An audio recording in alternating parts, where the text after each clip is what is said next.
Welcome back. We're joined by our power woman, Claire Brown, where she's back in studio for this week. Thank you, as always, for coming and joining us. I know today we're talking about motivation, which, of course, is something that kind of impacts everyone.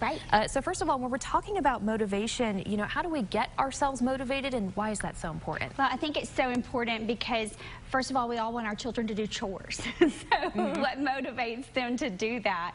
And so, we have to think about, when we were motivated in the past, and what did that look like, and what motivated us to kind of be our highest and best self in a certain area, and what did that look like, and then what motivated us to do that, and then how can we get that motivation back? And it's always very important because we don't want someone to drag us along. We want to hopefully become and do what's our best, and then so we need to stay motivated in order to do that. Of course, and when we're talking about motivation and what kind of drives us, how can we best identify that motivation for us individually?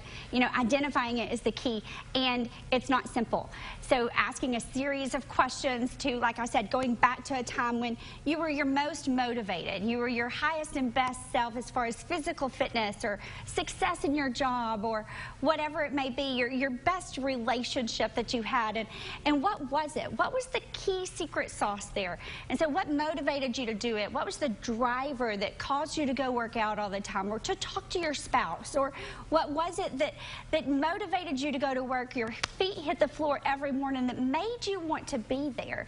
And was it something positive or was it something negative? Was it fear or anxiety? What was the driving force there?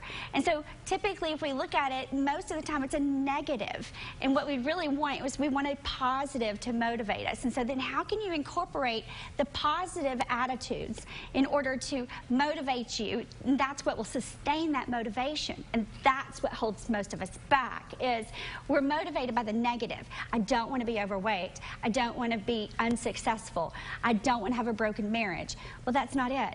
We need to focus on the positive as our motivator in order to be successful in our highest and best. Exactly, those positive motivators, like you said, versus the negative.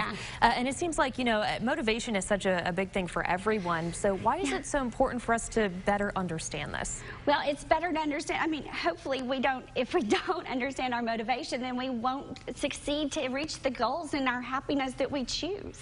And so, if we don't do that, then we'll slip back and go back into the old habits that we're unhappy with. And so hopefully if you understand what motivates you, you can implement that into your life, and so that you can then succeed with ease and it's not a struggle anymore. All right, Claire, well, thank you so much. It sounds like the homework project then for everyone is to go and discover what motivates them, make sure they get that driver, and then they can move on from there. Yeah. It's digging deep. It's not easy. Exactly. All right. Well, thank you so much for joining us again. Make sure you take the time to do that.